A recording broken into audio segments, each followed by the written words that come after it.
మన ప్రభు అయిన యేసుక్రీస్తు వారి ఘనమైన నామములో నా ప్రియమైన సహోదరి సహోదరులందరికీ హృదయపూర్వకంగా వందనాలు తెలియజేసుకుంటున్నాను. ఈ సమయంలో ప్రాముఖ్యమైన అంశాన్ని మీతో మాట్లాడాలని ఆశిస్తూ ఉన్నాను. ఈ అంశం ఏమిటంటే క్రైస్తవ ఆత్మీయ పలకరింపు. క్రైస్తవ ఆత్మీయ పలకరింపు అనే అంశాన్ని కాసేపు మనం ఆలోచన చేద్దాం. నేటి క్రైస్తవ సమాజంలో క్రైస్తవులుగా పిలువబడుచున్న వారు ఒకరినొకరు కలుసుకున్నప్పుడు ఎక్కువ మంది చెప్పుకుంటుంది ఏంటంటే ప్రైజ్ ద లార్డ్, ప్రభుకు స్తోత్రం అని చెప్పుకుంటున్నారు. మరికొంతమంది అయితే మరణాత అని చెప్పుకుంటున్నారు.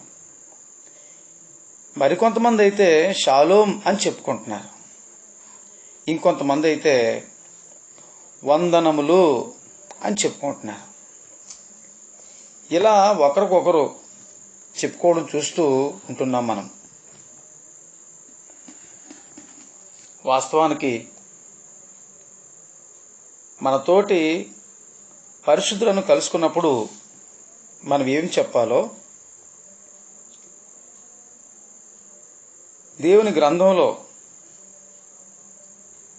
మనం ఆలోచన చేద్దాం. 4 విషయాలు ఆలోచన చేద్దాం. మొట్టమొదటి విషయం ఏమిటంటే praise the lord. Praise the lord అంటే ఏంటంటే ప్రభుకు స్తోత్రము. ప్రైజ్ ద లార్డ్ అనే మాట ఇంగ్లీష్ మాట, ప్రభుకు స్తోత్రం అన్న మాట తెలుగు మాట. ఇంగ్లీష్లో ప్రైజ్ ద లార్డ్ అన్నారు, తెలుగులో దేవుని స్తుతించుడి, ప్రభువును స్తుతించుడి, యెహోవాను స్తుతించుడి. స్తుతించడం అంటే అర్థం ఏంటంటే పొగడుట, అభివర్ణించు, కీర్తించు, స్తోత్రము చేయు, కొనియాడు. కీర్తన గ్రంథ రచయిత యెహోవాను లేక తండ్రి అయిన దేవుణ్ణి స్తుతించే కీర్తనలు చాలా విషయాలు ఉన్నాయి. కీర్తన గ్రంథంలో కొన్ని ప్రాముఖ్యమైన వచనాలని మీకు తెలియపరుస్తాను. రాసుకోగలిగిన వారు రాసుకోవాలని కోరుతున్నాను. నేను చెప్పే విషయాలని కూడా కీర్తన గ్రంథంలో రాయబడినటువంటి వచనాల సంగతి జ్ఞాపించుకోనండి. కీర్తన గ్రంథము 7వ కీర్తన 17వ వచనం, 33వ కీర్తన 2వ వచనం, 104వ కీర్తన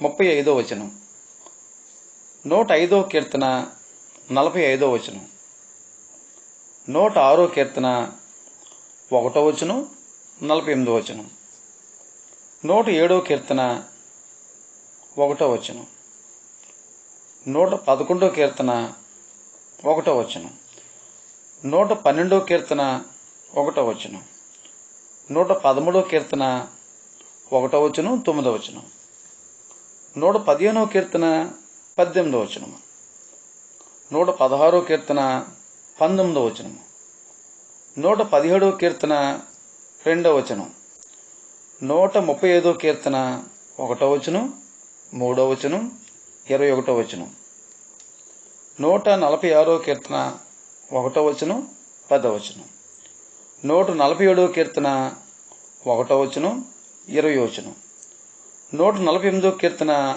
మొదటి 14 వచనాలు. ఈ అధ్యాయం చాలా ప్రాముఖ్యమైంది. అలాగే 149వ కీర్తన 1వ వచనం 9వ వచనం, అలాగే 150వ కీర్తన మొదటి 6 వచనాలు. ఈ అధ్యాయం కూడా చాలా ప్రాముఖ్యమైంది. అలాగే రోమీయులకు రాసిన పత్రిక 15వ అధ్యాయం 11వ వచనం చదవండి. అలాగే యెషయా గ్రంథము 12వ అధ్యాయము 4వ వచనం చదవండి. అలాగే ప్రకటన గ్రంథంలో 19వ అధ్యాయము 1వ వచనం 2వ వచనం 4వ వచనం 7వ వచనం కూడా చదవండి. కీర్తన గ్రంథ రచయిత యెహోవాను లేదా దేవుని స్తుతించినట్లుగా ఈ కీర్తన గ్రంథంలో చాలా వచనాల్లో మనం చదవగలుగుతున్నాము. యెహోవాను లేక తండ్రి అయిన దేవుణ్ణి స్తుతించిన వారు బైబిల్లో ఎవరైనా ఉన్నారా అని ప్రశ్నించుకుంటే కొందరు వ్యక్తులు మీకు నేను జ్ఞాపకం చేస్తాను. ఉదాహరణకు దావీదు 119వ కీర్తన 164వ వచనంలో ఆయన దినానికి 7 మార్లు స్తుతిస్తున్నాను తండ్రి అయిన దేవుని అని చెప్తూ ఉన్నాడు. దావీదు తన జీవితంలో దేవుడు చేసినటువంటి గొప్ప కార్యాలను బట్టి దావీదు తండ్రి అయిన దేవునికి స్తోత్రాలు చెల్లిస్తున్నాడు, స్తుతులు చెల్లిస్తున్నాడు, తండ్రి అయిన దేవుని స్తుతిస్తున్నాడు. అలాగే ఆదికాండం 14:20 వచనంలో మెల్కీసెదెకు కనబడుతున్నాడు. ఈ మెల్కీసెదెకు కూడా తండ్రి అయిన దేవుని స్తుతించినట్లుగా గ్రంథంలో మనం చదువుకుంటున్నాం. ఈ సందర్భం ఏమిటంటే అబ్రహాము తన తమ్ముడైనటువంటి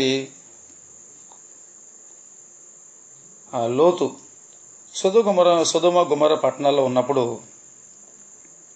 ఆ పట్టణాలని శత్రురాజులు ఆక్రమించుకున్నారు. లోతును తన భార్య తన బిడ్డలను కూడా వారు చెరగని పోయారు, వారి ఆస్తులను కూడా పట్టుకుపోయారు. ఆ సందర్భంలో అబ్రహాము ఆ శత్రురాజులతో యుద్ధం చేస్తాడు. అప్పుడు ఆ యుద్ధంలో జయం పొందుతాడు.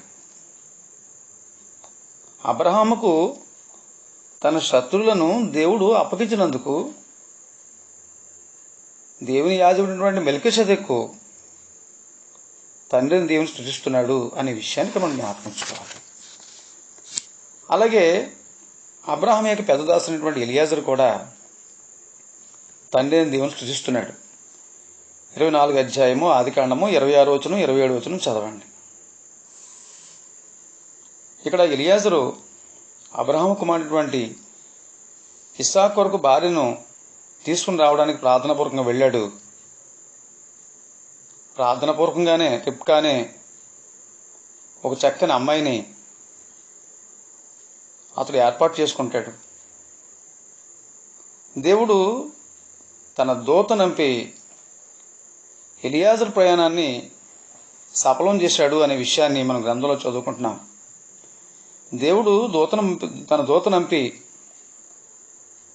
ఎలియాజరు యొక్క ప్రయాణాన్ని సఫలపరిచినందుకు ఎలియాజరు తండ్రి అయిన దేవుని స్తుతిస్తున్నాడు. ఆదికాండం 24వ అధ్యాయం 26వ వచనం 27వ వచనం చదవండి.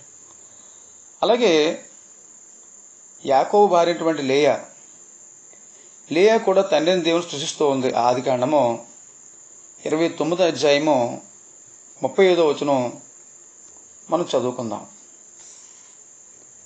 ఇక్కడ సందర్భం ఏమిటంటే దేవుడు లేయాకు 4వ సంతానంగా యోదా అనే కుమారుణ్ణి గర్భఫలంగా అనుగ్రహించాడు. ఆ సంతోషాన్ని అనుభవిస్తూ కృతజ్ఞతాస్తుతులు చెల్లిస్తూ ఉంది లేయమ్మ. కాబట్టి లేయా కూడా తండ్రి అయిన దేవుని స్తుతిస్తూ ఉంది. అలాగే హిజ్కియా రాజు గురించి మనం చదువుకున్నట్లయితే హిజ్కియా రాజు దేవుడు నిర్ణయించినటువంటి ఆయుష్కాలాన్ని హిజ్కియా ముగించవలసి ఉంది.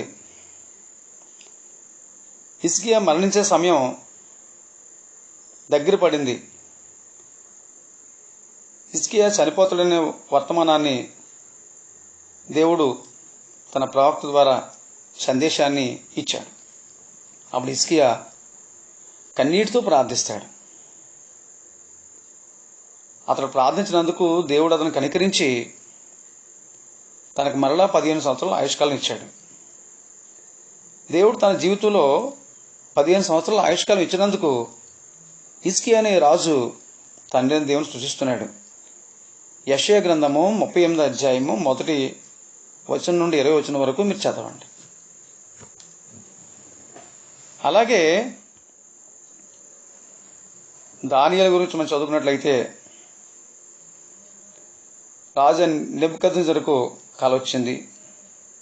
ఆ కల మర్చిపోతాడు.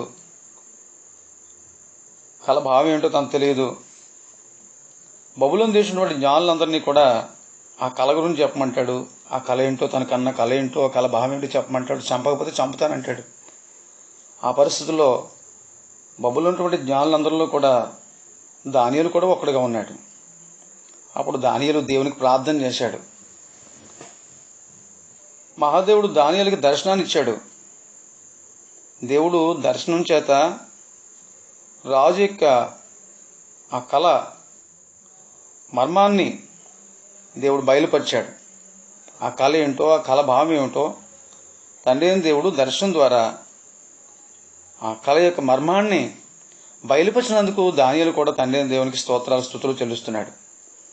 దానియేలు గ్రంథం 2వ అధ్యాయము 19వ వచనం, 20వ వచనం, 23వ వచనం చదవండి.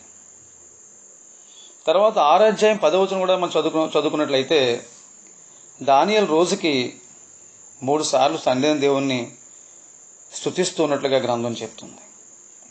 అలాగే రాజు అయిన నెబుకద్నెజరు కూడా తండ్రి అయిన దేవుని స్తుతిస్తూ ఉన్నాడు. తన మొదటి స్థితి గర్విష్ఠుడిగా ఉన్నాడు, భ్రష్టుడైపోయాడు, దేవుని చేత శిక్షించబడ్డాడు. తర్వాత తన తప్పు తను తెలుసుకొని పశ్చాత్తాపడ్డాడు, మారుమనసు పొందాడు. దేవుడు అతను కనికరించినందుకు, మరలా మానవ మనసు ఇచ్చినందుకు అతడు కూడా తండ్రి అయిన దేవుని స్తుతిస్తున్నాడు. దానియేలు గ్రంథం 4వ అధ్యాయము 34వ వచనం నుండి 37వ వచనం వరకు చదవండి. అలాగే దేవుని పిల్లలైనటువంటి ఇశ్రాయేలీయులు బబులోను దేశానికి వెళ్ళిపోయారు. 70 సంవత్సరాల తర్వాత వారు తిరిగి వచ్చి యెరూషలేములో దేవాలయాన్ని నిర్మించుకున్నారు. యూదులు బబులోను నుండి తిరిగి వచ్చిన తర్వాత దేవాలయాన్ని నిర్మించుకున్న ఆ సమయంలో దేవుడు చేసినటువంటి మహోపకారాన్ని బట్టి అక్కడ యాజకులు తండ్రి దేవుని స్తుతిస్తూ ఉన్నారు. ఎజ్రా గ్రంథము 3వ అధ్యాయము 10వ వచనం, 11వ వచనం చదవండి. యాజకులు కూడా తండ్రి దేవుని స్తుతిస్తున్నారు. అలాగే గుడ్డి భిక్షకుడు చూపు పొందినందుకు, తను బాగుపడినందుకు ఆ సందర్భంలో అక్కడున్న ప్రజలందరూ కూడా తండ్రి దేవుని స్తుతిస్తున్నట్లుగా లోకాసు వార్త 18వ అధ్యాయము 43వ వచనంలో మనం చదువుకుంటున్నాం. అలాగే అపోస్తల కార్యాలు 3వ అధ్యాయం 8-10 వచనాల్లో అక్కడ ఒక కుంటివాడు ఉన్నాడు. ఈ కుంటి భిక్షుడు కూడా బాగుపడ్డాడు. అతడు బాగుపడినందుకు ఈ వ్యక్తి కూడా తండ్రి దేవుని స్తుతిస్తూ ఉన్నాడు. అపోస్తల కార్యాలు 3వ అధ్యాయము 8-10 వచనాలు చదవండి.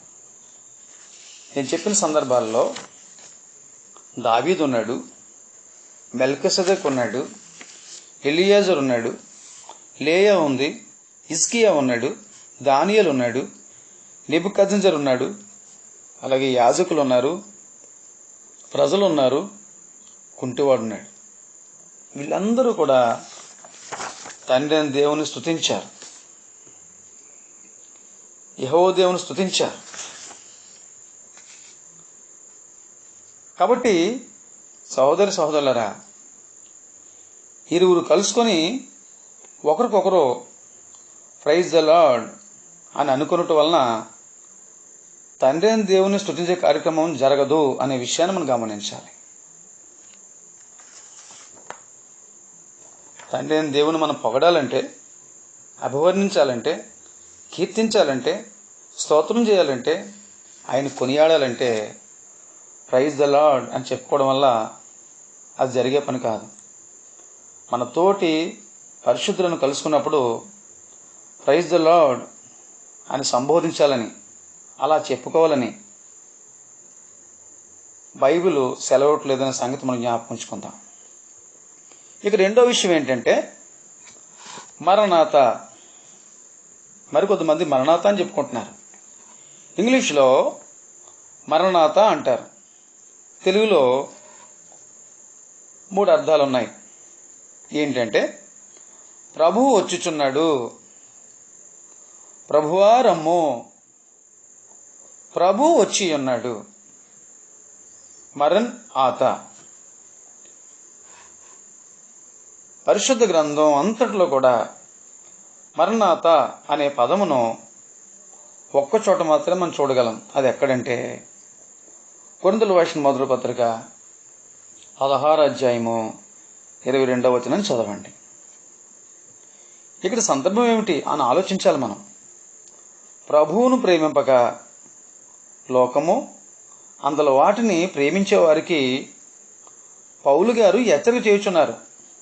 ఈ సందర్భంలో మొదటి యోహాను పత్రిక 2వ అధ్యాయం 16వ వచనం చదవండి. ఇక్కడ సందర్భం ఏమిటంటే ప్రభువును ప్రేమింపక లోకము అందులో వాటిని ప్రేమించే వారికి పౌలు గారు ఇక్కడ హెచ్చరిక చేయుచున్నారు. అంతేగాని ఆత్మీయ పలకరింపు మాత్రం కాదనే విషయాన్ని ఇక్కడ మనం గమనించాలి. ఇక మూడో విషయం ఏంటంటే షాలోమ్. షాలోమ్ అని ఒకరినొకరు చెప్పుకుంటున్నారు. సహోదరులు కలుసుకున్నప్పుడు ఇంగ్లీష్లో ఏమంటారంటే షాలోమ్ అనే మాట పీస్ అంటారు. తెలుగులో షాలోమ్ అనే మాటకు అర్థం ఏంటంటే శాంతి లేక సమాధానము. శాంతి అనే మాటకు అర్థం ఏంటంటే ఆనందము లేక హాయి. ఈ విషయాలు మనం గుర్తుంచుకోవాలి. ఈ షాలోమ్ అనే మాట గురించి కొన్ని వచనాలు లేఖనాల్లో మీకు చూపించాలనుకుంటున్నాను. నిర్గమకాండము 14వ అధ్యాయం 14వ వచనంలోను, సంఖ్యాకాండము 6వ అధ్యాయం 26వ వచనం, న్యాయాధిపతుల గ్రంథము 4వ అధ్యాయము 17వ వచనం, 6వ అధ్యాయం 24వ వచనం, మొదటి సమూయేలు గ్రంథము 1వ అధ్యాయం 17వ వచనం, 1వ దినవృత్తాంతములు 12వ అధ్యాయము 18వ వచనం, యెషయా గ్రంథము 26వ అధ్యాయం 12వ వచనము, మత్తయి సువార్త 10వ అధ్యాయం 13వ వచనము, లూకా సువార్త 24వ అధ్యాయం 36వ వచనము, యోహాను సువార్త 14వ అధ్యాయం 27వ వచనము, 20వ అధ్యాయం 21వ వచనము, అలాగే ఎఫెసీ పత్రిక 2వ అధ్యాయం 14వ వచనము, కొలస్సీ పత్రిక 1వ అధ్యాయం 20వ వచనము, 3వ అధ్యాయం 15వ వచనము మీరు చదవండి. కాబట్టి సహోదరులారా, మన తోటి పరిశుద్ధులను కలుసుకున్నప్పుడు షాలోమ్ అని సంబోధించాలని, అలా ఒకరినొకరు కలుసుకున్నప్పుడు పిలుచుకోవాలని దేవుని గ్రంథం సెలవట్లేదనే విషయం కూడా ఇక్కడ మనం జ్ఞాపకించుకోవాలి. ఇక 4వ విషయాన్ని కూడా మీకు జ్ఞాపకం చేస్తాను. అదేంటంటే వందనములు. వందనములు ఇంగ్లీష్లో ఏమంటారంటే సాల్యూట్ అంటారు. ఇంకో పదం కూడా ఉంది, గ్రీట్ అంటారు.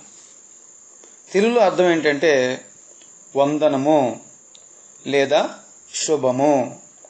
వందనము అనగా అర్థం ఏంటంటే అభివాదము, నమస్కారము, అభినందనము. కొన్ని బైబిల్ లేఖనాలు మీకు జ్ఞాపకం చేస్తాను.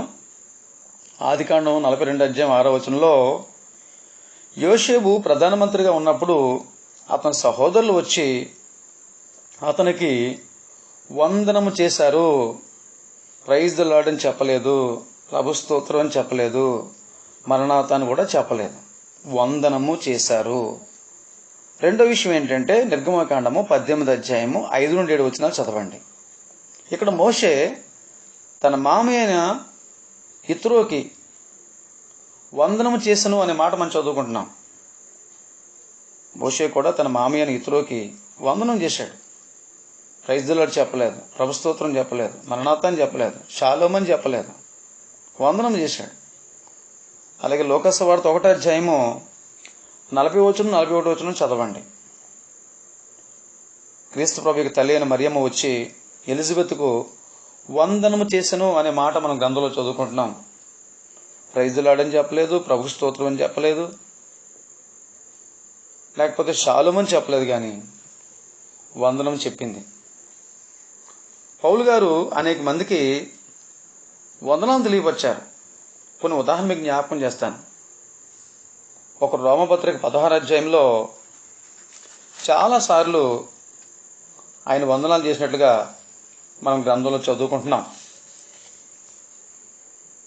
అపోస్తల రోమిలకు రాసిన పత్రిక 16 అధ్యాయం మొదటి 16 వచనాలు మనం చదువుదాం.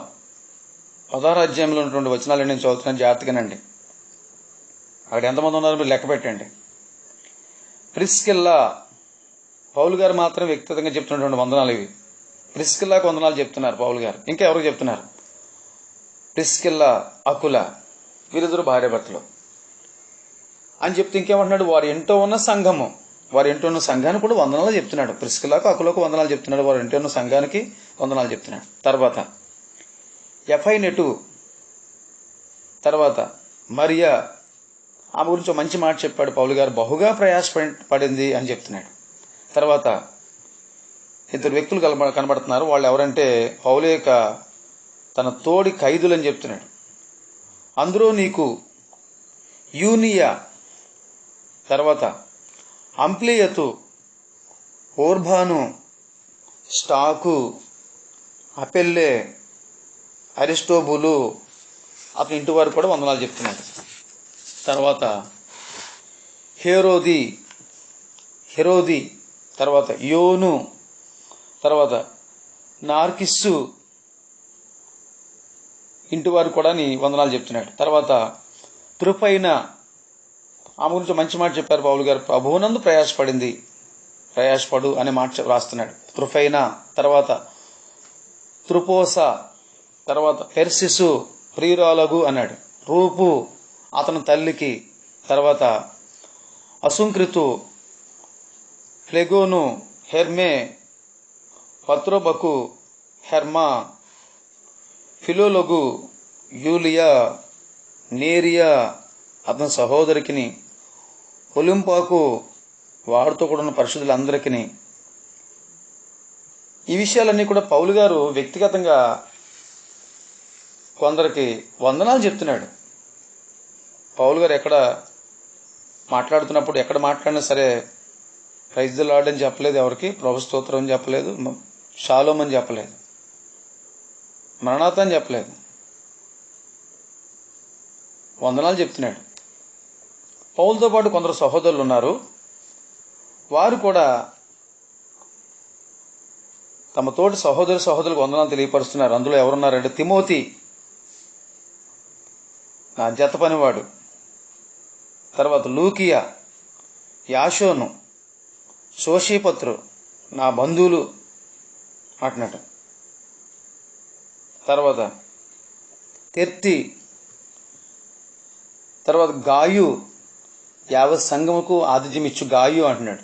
తర్వాత 24, తర్వాత మరో పాయింట్ ఏంటి? క్వర్తు, ఈ పట్టణపు ఖజానాదారుడు. కాబట్టి పౌలుతో పాటు ఇతరులు కూడా మరి వందనాలు తెలియపరిచినట్లుగా ఈ లేఖనాల్లో మనం చదువుకుంటున్నాం. వందనం అనేది ఒక ఆత్మీయ పలకరింపు. ప్రతి పరిశుద్ధునికి క్రీస్తు యేసునందు వందనములు చెప్పుడి అనే మాట ఫిలిప్పీయులకు రాసిన పత్రిక 4 అధ్యాయము 21 నుండి 21 వచనం 22 వచనం చదవండి. రోమిలకు రాసిన పత్రిక 16 అధ్యాయం అంతా మీరు చదవండి. 16 అధ్యాయంలో మొదటి 16 వచనాల్లో పౌలు గారు వ్యక్తిగతంగా కొందరు వందనాలు తెలియపరుస్తున్నారు.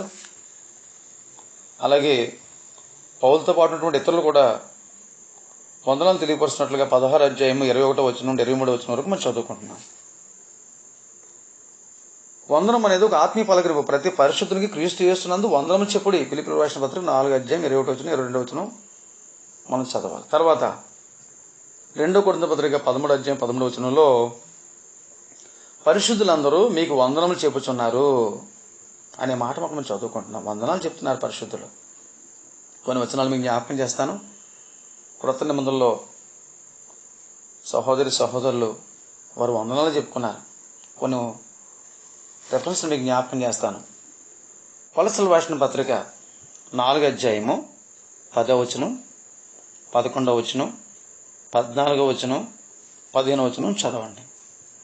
అలాగే దెస్సలోనికీయులకు రాసిన 2వ పత్రిక 3 అధ్యాయము 17వ వచనం చదవండి. అలాగే తిమోతిలకు రాసిన 2వ పత్రిక 4 అధ్యాయము 19వ వచనం 21వ వచనం చదవండి. అలాగే తీతు పత్రిక 3వ అధ్యాయము 15వ వచనం చదవండి. అలాగే ఫిలెమోను పత్రికలో 23వ వచనం 24వ వచనం చదవండి.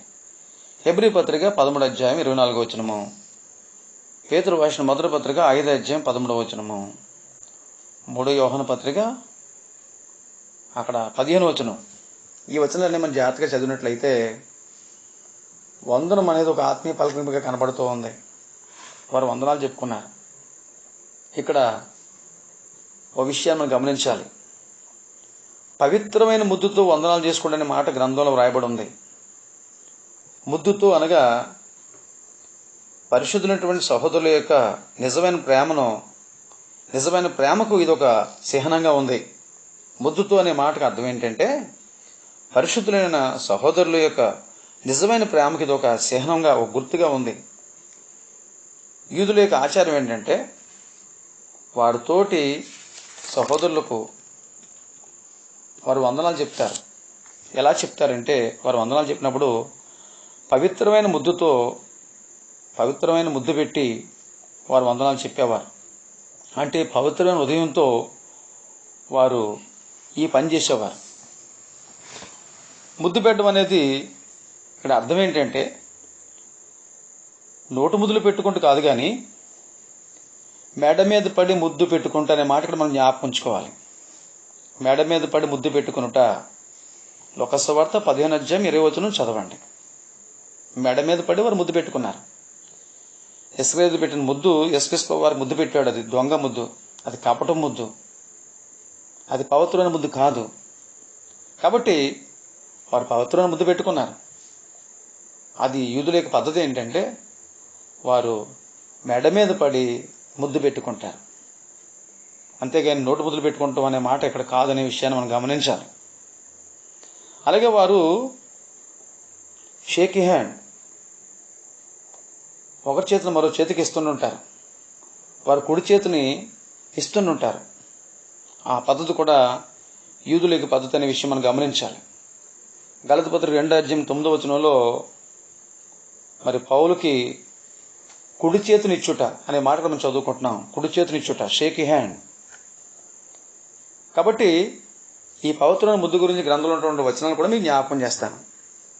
ఆదికాండం 45వ అధ్యాయం 15వ వచనము, నిర్గమకాండము 18వ అధ్యాయం 7వ వచనము, మొదటి సమూయేలు గ్రంథము 10వ అధ్యాయం 1వ వచనము, మత్తయి సువార్త 26వ అధ్యాయం 49వ వచనము, లూకా సువార్త 22వ అధ్యాయం 48వ వచనం చదవండి. అంతేకాకుండా మరికొన్ని వచనాలు మీకు జ్ఞాపకం చేస్తాను. కొరింథీయులకు రాసిన మొదటి పత్రిక 16వ అధ్యాయము 19 నుండి 21 వచనం చదవండి. 2వ కొరింథీ పత్రిక 13వ అధ్యాయం 12వ వచనము, దెస్సలోనికలకు రాసిన మొదటి పత్రిక 5వ అధ్యాయం 26వ వచనము, పేతురు రాసిన మొదటి పత్రిక 5వ అధ్యాయం 13వ వచనము, రోమీయులకు రాసిన పత్రిక 16వ అధ్యాయం 16వ వచనం కూడా చదవండి. కాబట్టి సహోదరులారా, చివరిగా చెప్పే కొన్ని విషయాలు జాగ్రత్తగా వినండి. ఇటు క్రైస్తవ సమాజంలో క్రైస్తవులుగా పిలువబడుతున్న వారు ఒకనొకరు కలుసుకున్నప్పుడు ఏం చెప్పాలో గ్రంథం నుండి ఆలోచించాలి. గ్రంథం ఏం చెప్తుందో మనం ఆలోచించాలి. ప్రైజ్ ద లార్డ్, ప్రభుకు స్తోత్రం అని సంబోధించాలని పరిశుద్ధ గ్రంథం సెలవడం లేదనే విషయం ఈ పాఠం ద్వారా మీకు జ్ఞాపకం చేస్తున్నాను. అలాగే ప్రైజ్ ద లార్డ్ అని పలకడం వల్ల తండ్రిని దేవుని స్తుతించే కార్యక్రమాలు జరగవనే విషయం కూడా మనం జ్ఞాపకించుకోవాలి. మన తోటి పరిశుద్ధులను కలుసుకున్నప్పుడు మరణాత, షాలోమ్ అని సంబోధించాలని గ్రంథం సెలవడం లేదనే విషయం మనం గమనించాలి. ఇది ఆత్మీయ పలకరింపు కాదు. మన తోటి పరిశుద్ధులను కలుసుకున్నప్పుడు వందనములు మాత్రమే చెప్పుకోవాలని పరిశుద్ధ గ్రంథం బైబిల్ సెలవిచ్చినదనే విషయాన్ని ఇక్కడ మనం గమనించాలి. కాబట్టి వాక్యానుసారంగా మనము సహోదరులుగా ఒకరితో కలుసుకున్నప్పుడు గ్రంథాన్ని మీరొద్దు, గ్రంథాన్ని దాటిపోవద్దు. గ్రంథంలో ఏం రాయబడి ఉందో అదే చేద్దాం. ఎవరిష్టానుసారంగా వాళ్ళు ప్రైజ్ ది లార్డ్ అని కొందరు, ప్రభు స్తోత్రం మరికొందరు, షాలోముని ఇంకొందరు, మరణాతని మరికొందరు, ఎవరికి నచ్చినట్లు వారు మాట్లాడడం అది వాక్యానుసారం కాదు. ఇలా ఎందుకు మాట్లాడుతున్నారంటే, ఇదిగో మేము ఈ సంఘానికి చెందిన వాళ్ళమి, మా బ్రాండ్ ఇది, మేము గుంపుకు చెందిన వాళ్ళం అని చెప్పుకోవడానికి ఈ పదాలని ప్రవేశపెట్టారు.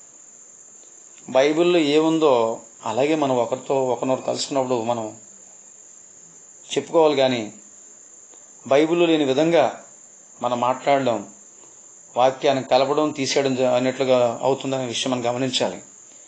దేవునికి వాక్యాన్ని కలిపి చెరిపే వారంగా మనం ఉండకూడదు.